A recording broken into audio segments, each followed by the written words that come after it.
একজন রিকশাওয়ালাও দুনিয়ার সব দাপুটি নেতাদের আগে জান্নাতে যাইতে পারে। একজন সিএনজিওয়ালাও সবার আগে জান্নাতে যাইতে পারে, বরং যাইতে পারে না। এটাই হবে জান্নাতে গরিবের সংখ্যা বেশি হবে, কারণ গরিবরা দুনিয়ার মায়ায় থাকে না, দুনিয়ার পিছে দৌড়ায় না। দুনিয়ার পিছে দৌড়াইলে গরিব আর গরিব থাকতো না, তারাও ধনী হয়ে যাইতো। যেহেতু দুনিয়ার পেছনে দৌড়ায় না, আল্লাহকে যতবার ডাকে ইখলাস নিয়েই ডাকে। কিন্তু আমার একটা আফসোস আছে, গরিব ভাই তুমি কেন জাহান্নামে যাইবা বলো? গরিব তো জাহান্নামে যাওয়ার কোনো কারণ দেখি না। আমাকে শুধু বলো, তুমি যে মিথ্যা বলো, মিথ্যা বললেই কি তোমার একতলা বাড়ি দোতলা হয়ে যাবে নাকি? তুমি যে চুরি করবা, ডাকাতি করবা, চুরি করলেই কি তুমি মন্ত্রী হয়ে যাইবা নাকি? ও ভাই তুমি আমাকে বলো, মানুষের সঙ্গে অন্যায় অবিচার করলে, দাড়ি কামাইলে তুমি কি মন্ত্রী হইবা, এমপি হইবা? না, যেহেতু এগুলোর কিছুই হইতে পারবা না, দুনিয়ায় তুমি কষ্ট তো করতেই আছো, পরকালটা কেন কষ্টে কাটাইবা? পরকালটাকে জাহান্নাম বানায় না। তোমার জন্য জান্নাতে যাওয়া একদম সহজ, একদম সহজ। ফজরে ঘুম থেকে উঠলা, নামাজ আদায় করলা, সুযোগ হলে তেলাওয়াত করলা, জিকির করলা, ইশরাক নামাজ পড়ে একটু নাস্তা করে কাজে বের হইলা।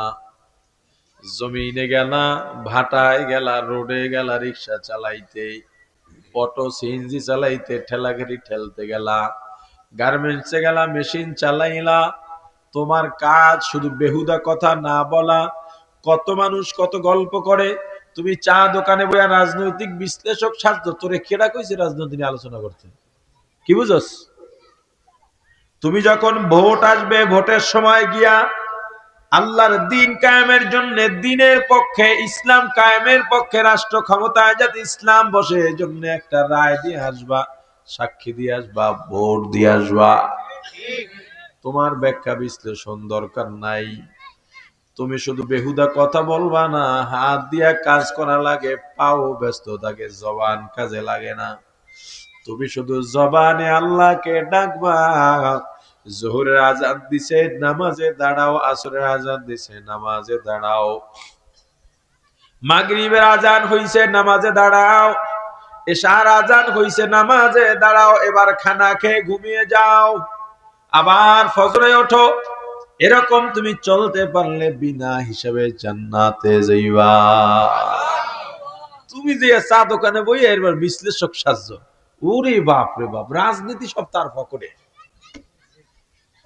তোমার কাজ ইসলামের পক্ষে রায় দেওয়া, আর কোনো কাজ নেই। গবেষণার জন্য আলাদা লোক আল্লাহ তৈরি করে রাখছেন। তুমি ওখানে বসে ফতুয়া দাও, ফতুয়ার জন্য আলাদা লোক আল্লাহই তৈরি করে দিয়েছেন। তোমারে কে ফতুয়াবাজি করতে বলে?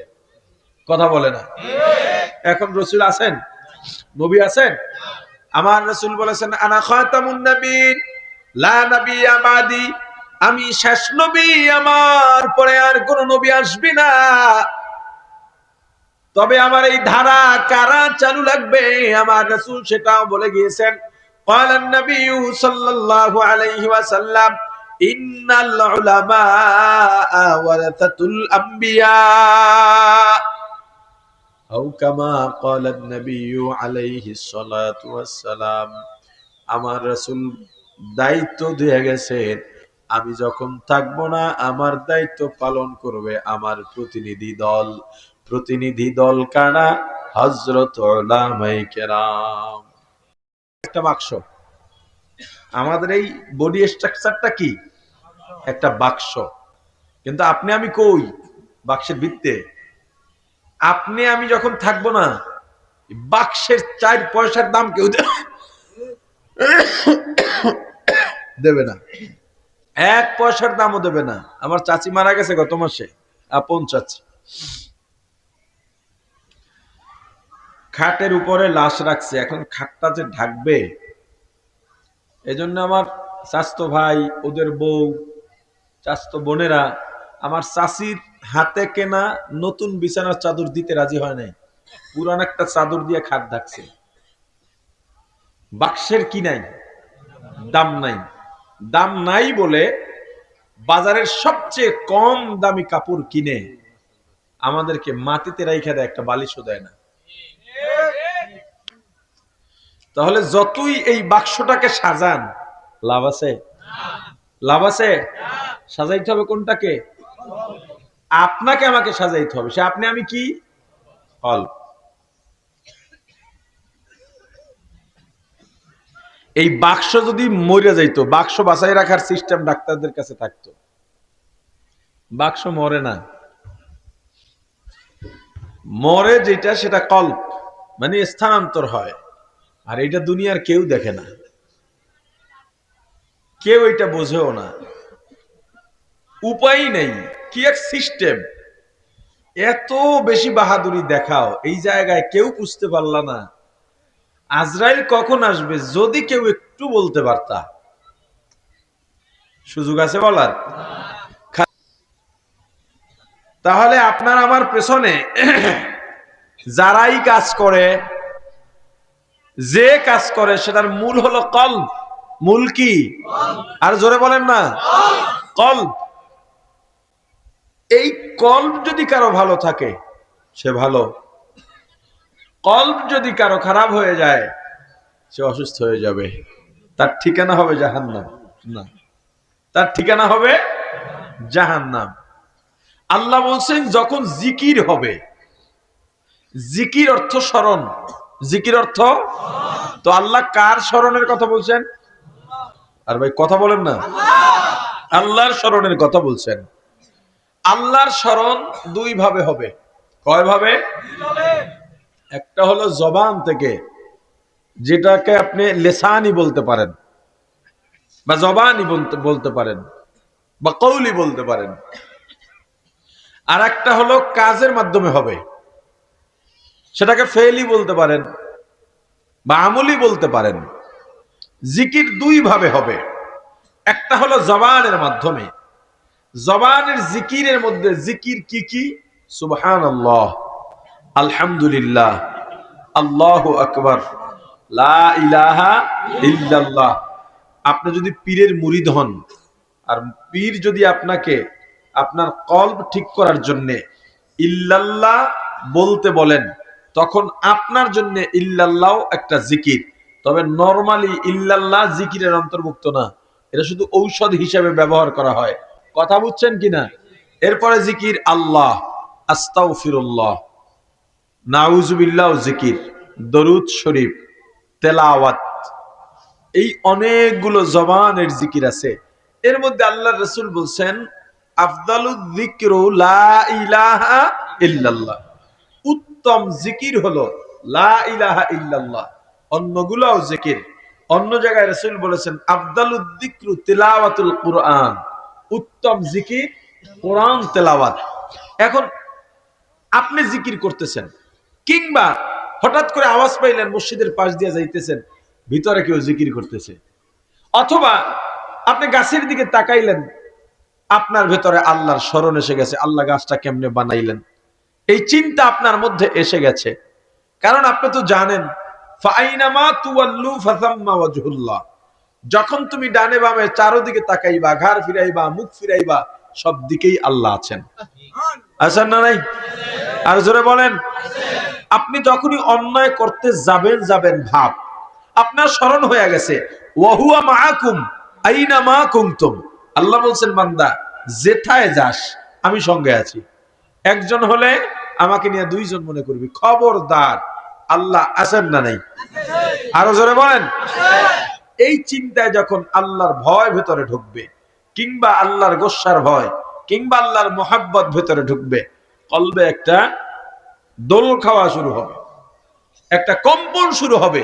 এটা হতে পারে আল্লাহর আযাব ও গজবের ভয়ের কারণে, অথবা আল্লাহর প্রতি মোহাব্বত ভালোবাসার কারণে। আল্লাহর জিকির যখনই হবে, মুমিনের কলব আর স্থির থাকতে পারবে না। হায় কারি ইমদাদুল্লাহ মুহাজিরে মক্কি রাহমাতুল্লাহ আলাইহি ছাত্র সময় এখনো বড় ক্লাসের ধারে কাছেও যান নাই। যখনই ওস্তাদ থেকে জানতে পারলেন আল্লাহকে চেনা লাগবে, আল্লাহ চেনার বাইরে লেখাপড়ার উদ্দেশ্য হলো আল্লাহকে চেনা। মাদ্রাসা বলেন, মক্তব বলেন, দিন শেখার উদ্দেশ্য কি বলেন? আর এখন ওই যে গার্জিয়ান আইসা কয়, হুজুর এই আপনার কাছে ছেলেটা দিয়ে গেলাম। কি কারণে দিছেন? আপনার মতো বানাম।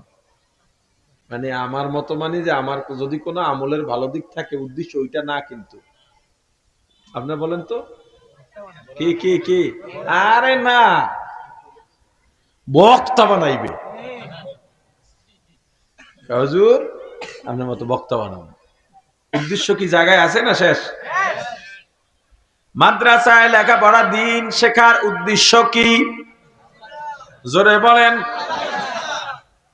হাজী ইমদাদুল্লাহ মহাজের মক্কি রহমাতুল্লাহ আলাইহি যখনই উস্তাদ থেকে জানলেন আল্লাহ ছাড়া আর কোনো লেখাপড়ার উদ্দেশ্য নাই, আল্লাহকে চেনা লাগবে, এবার তিনি আল্লাহর কাছে দোয়া করা শুরু করলেন। আল্লাহ, দুনিয়ায় সবচেয়ে যে বড় আলেম, মানে বড় আলেম মানে আল্লাহকেও সবচাইতে বেশি চেনে। বড় আলেম মানে কি? যে আল্লাহকে বেশি চিনবে। যত বড় হবে তত বেশি আল্লাহকে চিনবে, এটাই হওয়া উচিত। যত বড় আলেম হবে আল্লাহর তত বেশি কাছাকাছি যাবে। আল্লাহ, দুনিয়ার সবচাইতে বড় আলেমের সঙ্গে আমার দেখা করায় দেন, কারণ আমি আপনাকে চিনতে চাই, আপনাকে নিয়ে বাঁচতে চাই, আপনাকে নিয়ে মরতে চাই। এভাবে আল্লাহর কাছে বলতে বলতে বলতে একদিন স্বপ্নে একজন ব্যক্তির চেহারা দেখা দিলেন। ইনি হলো বড় আলেম। যাও এই আলেমকে খুঁজে বের করো। খোঁজা শুরু হয়ে গেছে, আর মন মানে না। দিনের পর দিন, সপ্তাহ পর সপ্তাহ চলে যাচ্ছে, মাসও চলে যাচ্ছে। মানুষের চেহারা কি মানুষের কাছে বর্ণনা করা যায়? এটা কি সম্ভব? ওই যারে পায় বলে, ভাই এমন দেখছি আমি। এরকম একটা ঘরে পড়ান, ছাত্ররা আছে সামনে, এ কি পাওয়া যাবে? সবাই বলে তুমি কি বোকা ছেলে, কই পাইবা তুমি? এরকম কি মানুষ খুঁজে পাওয়া যায় নাকি? আর আল্লাহ চাইছিনি এইটা, যে দেখি ও কতটুকু আগ্রহী হয়, কতটুকু খুঁজে বের করতে পারে। একজন হঠাৎ বলল, তুমি যেই সিফতের কথা বলছো, এই সিফতের একজন মানুষ অমুক গ্রামে অমুক মক্তবে বসবাস করে, গিয়ে দেখো তুমি যাকে খোঁজো তিনিই সেই কিনা। হাজী ইমদাদুল্লাহ মহাজের মক্কি রহমাতুল্লাহ আলাইহি ঠিকানা মতো দ্রুত গতিতে আগালেন। যখনই মাদ্রাসার সামনে যায়, দেখেন বারান্দায় চেয়ার নিয়ে একজন বসে আছেন, যাকে স্বপ্নে দেখেছিলেন। সামনে গিয়া সালাম দেওয়ার সঙ্গে সঙ্গে সালামের জবাব নিয়ে চেয়ারে বসা বুজুর্গ বলেন, আয় মেরে বেটা এতনি দের কিউ হুয়া, এ আমার ছেলে এত দেরি কেন হলো? মানেটা কি? এই কথাগুলো বুঝাবার নয়, বুঝে নেওয়ার বিষয়। সবাইকে সব বুঝাইলেও বুঝবে না, নাকি আল্লাহর ক্ষমতা নাই এতটুকু কি আল্লাহ পারেন না? আরে কথা বলেন। একদিকে ইমদাদুল্লাহকে বললেন, ইমদাদুল্লাহ এই চেহারার ব্যক্তি সবচাইতে বড় আলেম, যাও তাকে খুঁজে বের করো। ওদিকে নূর মোহাম্মদ জানে জানবী রহমাতুল্লাহ আলাইহিকেও আল্লাহ জানায় দিলেন, নূর মোহাম্মদ এক পাগল আইতেছে, অপেক্ষা কর, তোর সঙ্গে মোলাকাত হবে। এদিক থেকে এক পাগল নামায়া দিছেন, ওদিক থেকে আর এক পাগল রে অপেক্ষায় রাখছে।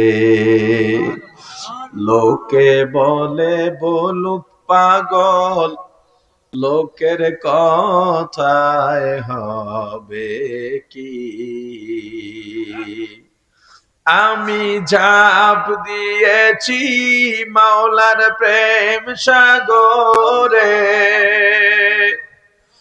আমি ডুব দিয়েছি মাওলার প্রেম সাগরে, মাওলা ছাড়া আবার কি লোকে বলে, বলুক পাগল লোকের কথায় হবে কি।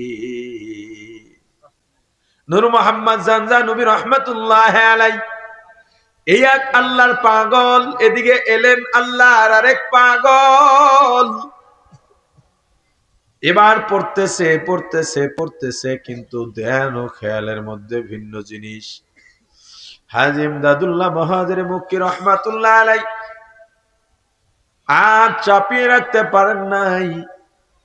ওস্তাদকে জিজ্ঞেস করলেন, হুজুর আমি আল্লাহর দরবারে সবসময় দোয়া করছি, আল্লাহ দুনিয়ার সবচেয়ে শ্রেষ্ঠ আর বড় আলেমের সাক্ষাৎ ঘটায় দেন, কিন্তু আপনি দেখি মক্তবে পড়ান, আপনি বড় হইলেন কেমনে? কিরে, আমরা মনে করি যে হাদিস পড়ায়, বুখারী পড়ায় এর সবচেয়ে বড় আলেম। হ্যাঁ, আল্লাহর দ্বারে মাপ যদি না পাওয়া যায়, কিসের শাইখুল্লাহ দিস আর কিসের মন্ত্রী, সব বাইরে জায়গায় সমান মানে এলাই। একজন রিক্সাওয়ালাও দুনিয়ার সব দাপুটি নেতাদের আগে জান্নাতে যাইতে পারে, একজন সিএনজিওয়ালাও সবার আগে জান্নাতে যাইতে পারে, বরং যাইতে পারে না, এটাই হবে জান্নাতে গরিবের সংখ্যা বেশি হবে, কারণ গরিবরা দুনিয়ার মায়ায় থাকে না, দুনিয়ার পিছে দৌড়ায় না। দুনিয়ার পিছে দৌড়াইলে গরিব আর গরিব থাকতো না, তারাও ধনী হয়ে যাইতো। যেহেতু দুনিয়ার পেছনে দৌড়ায় না, আল্লাহকে যতবার ডাকে ইখলাস নিয়েই ডাকে। কিন্তু আমার একটা আফসোস আছে, গরিব ভাই তুমি কেন জাহান্নামে যাইবা বলো? গরিব তো জাহান্নামে যাওয়ার কোনো কারণ দেখি না। আমাকে শুধু বলো, তুমি যে মিথ্যা বলো, মিথ্যা বললেই কি তোমার একতলা বাড়ি দোতলা হয়ে যাবে নাকি? তুমি যে চুরি করবা, ডাকাতি করবা, চুরি করলেই কি তুমি মন্ত্রী হয়ে যাইবা নাকি? ও ভাই তুমি আমাকে বলো, মানুষের সঙ্গে অন্যায় অবিচার করলে, দাড়ি কামাইলে তুমি কি মন্ত্রী হইবা, এমপি হইবা? না, যেহেতু এগুলোর কিছুই হইতে পারবা না, দুনিয়ায় তুমি কষ্ট তো করতেই আছো, পরকালটা কেন কষ্টে কাটাইবা? পরকালটাকে জাহান্নাম বানায়ো না, তোমার জন্য জান্নাতে যাওয়া একদম সহজ, একদম সহজ। ফজরে ঘুম থেকে উঠলা, নামাজ আদায় করলা, সুযোগ হলে তেলাওয়াত করলা, জিকির করলা, ইশরাক নামাজ পড়ে একটু নাস্তা করে কাজে বের হইলা, জমিনে গেলা, ভাটায় গেলা, রোডে গেলা, রিক্সা চালাইতে, অটো সিএনজি চালাইতে, ঠেলা গাড়ি ঠেলতে গেলা, গার্মেন্টসে গেলা, মেশিন চালাইলা। তোমার কাজ শুধু বেহুদা কথা না বলা। কত মানুষ কত গল্প করে, তুমি চা দোকানে বইয়া রাজনৈতিক বিশ্লেষক সাজতো, তোরে কেডা কইছে রাজনীতি নিয়ে আলোচনা করতে? কি বুঝস?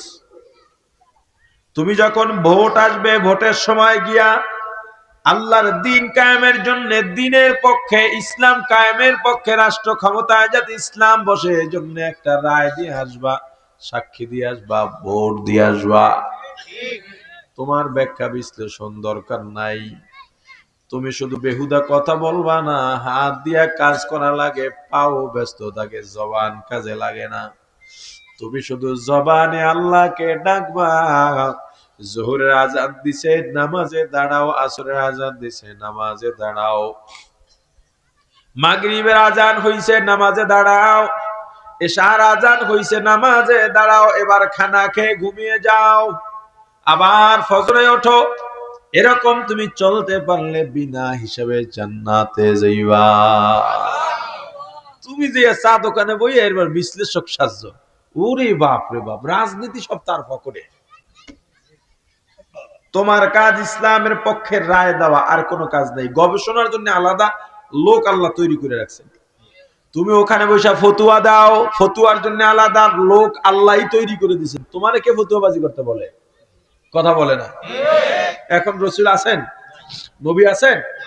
আমার রসুল বলেছেন আনা খাতামুন নবীন লা নাবিয়্যা বাদি, আমি শেষ নবী, আমার পরে আর কোন নবী আসবে না। তবে আমার এই ধারা কারা চালু লাগবে, আমার রাসূল সেটাও বলে গিয়েছেন।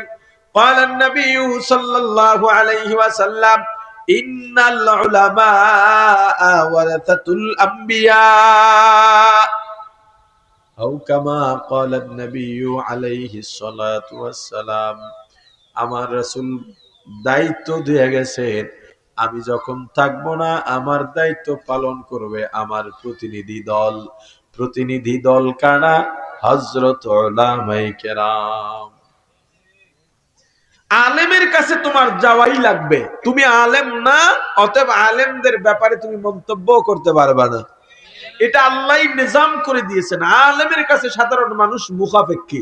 তুমি নামাজে দাঁড়াইবা, নামাজ ছাড়া তো উপায় নাই, তো নামাজ পড়বা, আলেমের কাছে যাও, তার থেকে শিখো। জিকির করবা, আলেমের কাছে যাও, তার থেকে শিখো। অর্থনীতি, আলেমের কাছে যাও, তার থেকে শিখো। সমাজনীতি, আলেমের কাছে যাও, তার থেকে শিখো। রাষ্ট্র পরিচালনার মূলনীতি, আলেমের কাছে যাও, তার থেকে শেখো। যদি আলেম থেকে তুমি রাষ্ট্রনীতি না নাও, কূটনৈতিক সম্পর্কের মূল ধারাগুলো না নাও, অর্থনীতির মূলনীতি যদি আলেম থেকে গ্রহণ না করো, তখন রন্ধ্রে রন্ধ্রে ফেসিবাদ ঢুকে যাবে, রন্ধ্রে রন্ধ্রে গুম খুন হত্যা বেড়ে যাবে, দেশের রন্ধ্রে রন্ধ্রে চাঁদাবাজি বেড়ে যাবে।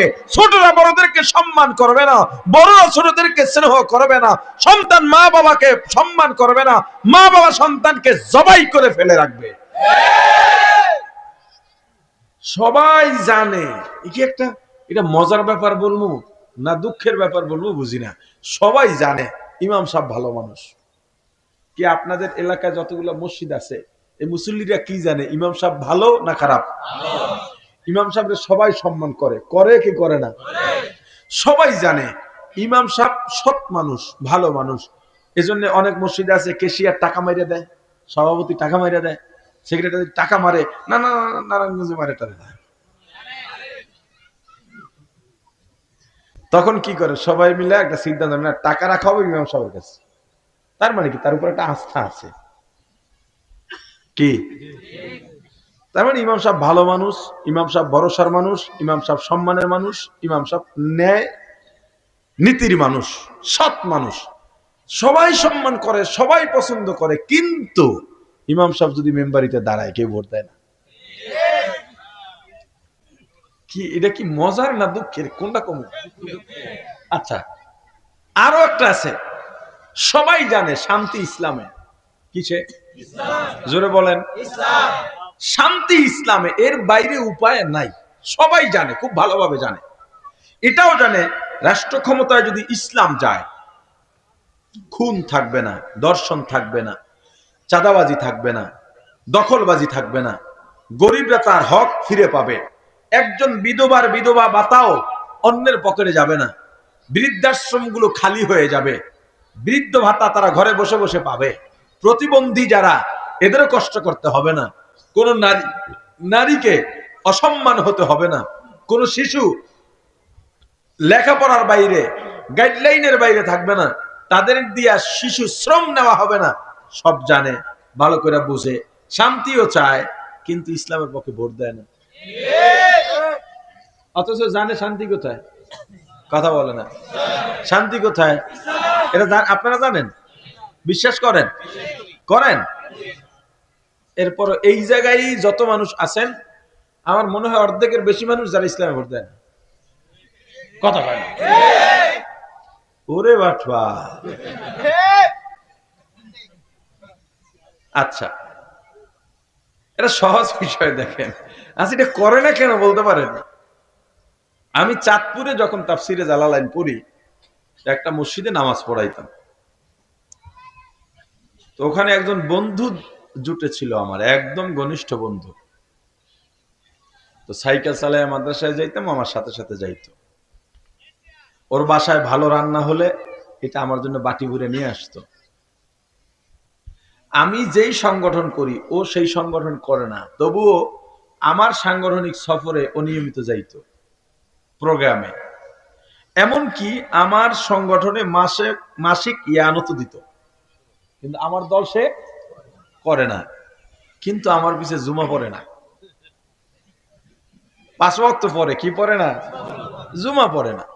আমাকে কয়েকজন মুসল্লি বললেন যে হুজুর, কারি সাহেব ডাকতো আগে, এখন কি ডাকে জানি না, হুজুরদেরকে কারি সাহেব ডাকতো তারা। বিশেষ করে যারা ছাত্র মানুষ, মসজিদের নামাজ পড়ায় ফাঁকে ফাঁকে বা আজান দিতে কারি সাহেব ডাকতো আমাকে। কারি সাহেব, 11টা 11:30টায় মসজিদ ভরে যায়, দূর দূরান্ত থেকে আপনার বয়ান শুনতে আসে। তখন তো বয়ানের শুরু কেবল, কণ্ঠের তেজ অন্যরকম না। আবার মাদ্রাসায় পড়ি, নতুন নতুন কথা বলতে পারতাম, খুব লোকজন হইতো। তো আপনার বন্ধু তো আপনার পিছনে জমা পড়ে না, এটা তো আমার জন্য আসলেই একটা লজ্জার, বিব্রতকর অবস্থা। তো একদিন জিজ্ঞেস করলাম, কিরে ভাই, আপনি আমার সাথে খান, আমার সাথে ওঠেন বসেন, আমার সাথে যাতায়াত করেন, বাড়ি ভালো ভালো রান্না হইলে আমাকে পাঠান, কিন্তু আপনি আমার পিছনে জুমা পড়েন না কা? কয় ডরে। কিরে? ডরে। কিসের ডর? কয় 2-3 জুমা শুরু তো পড়ছি, তো পড়িরেই ডরাইছি। ব্যাপারটা কি? কয় যেই বয়ান দেন, এই বয়ান আর কয়েকবার শুনলে আমার আর উপায় নেই। কে? কয় যদি দাড়ি রাখার নিয়ত করিয়া লাই। আপনি ভাবতে পারেন ব্যাপারটা, দাড়ি রাখার নিয়ত করে ফেলাইতে পারে, কত বড় অন্যায় এটা। দাড়ি রাখার নিয়ত করলে এটা বিশাল অন্যায় হয়ে যায় না? হ্যাঁ, ইমাম সাহেব ভালো, এর পরে ভোট দেয় না। রাষ্ট্র ক্ষমতায় ইসলাম গেলে সবাই শান্তিতে থাকবে, শুধু মুসলিম না, অমুসলিমরাও ইসলামের কাছে নিরাপদ। এর পরেও ইসলামে ভোট দেয় না কেন? চোর চোরটারা ভয় পাইতেছে, যদি চাঁদাবাজি বন্ধ হয়ে যায়, যদি চুরি বন্ধ হয়ে যায়, যদি ডাকাতি বন্ধ হয়ে যায়। কিন্তু এবার রাষ্ট্র ক্ষমতা ইসলামকে নিতে হবে ইনশাআল্লাহ।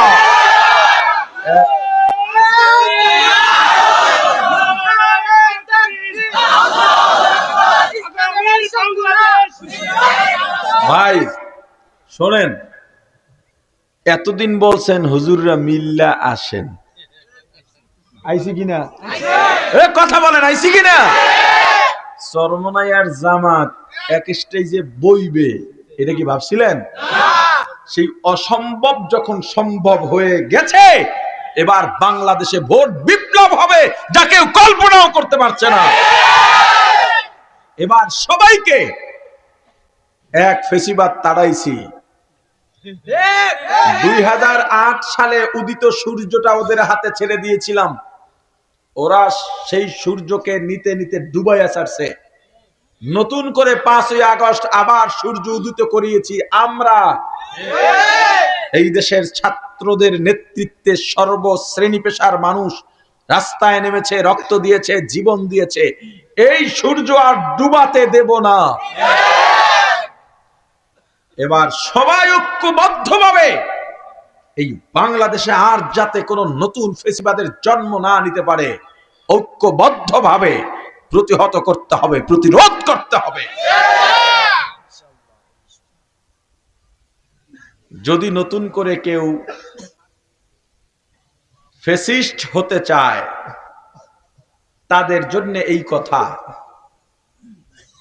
16-17 বছরের নির্যাতনের যেই জগদ্দল পাথর, গুম খুনের জগদ্দল পাথর, বাক স্বাধীনতা কেড়ে নেওয়ার জগদ্দল পাথর আমাদের উপরে চেপে বসেছিল, যেই জেনজি আর যুব সমাজ, ছাত্র সমাজ সেই পাথরকে টুকরো টুকরো করে দিয়েছে। এই যুব সমাজ, এই জেনজি নতুন করে আর কোনো পাথর বসতে দেবে না। যেখানে অন্যায় হবে সেখানেই প্রতিরোধ হবে। কি? আলহামদুলিল্লাহ, কিছু একটা ঘটতে যাচ্ছে, কিছু একটা হবে। চান্দু, কোনো কৌশল করে আর লাভ হবে না। 54 বছর বহু ঠগাইছো, বহু গল্প শুনাইছো, সব গল্পের খাতা খতম হয়ে গেছে, আর পৃষ্ঠা বাকি নেই। এবার নতুন গল্পের শুরু হবে, এবার নতুন অধ্যায় শুরু হবে, এবার নতুন এপিসোড শুরু হবে। এই এপিসোড হবে শান্তির এপিসোড, অধিকারের এপিসোড, মানবতার এপিসোড, ইসলামের এপিসোড। যে এপিসোডে শুধু শান্তির গল্প লিপিবদ্ধ হবে। আমাদের পরবর্তী প্রজন্ম আমাদের গল্প শুনে শুনে আমাদের জন্য দোয়া করবেন।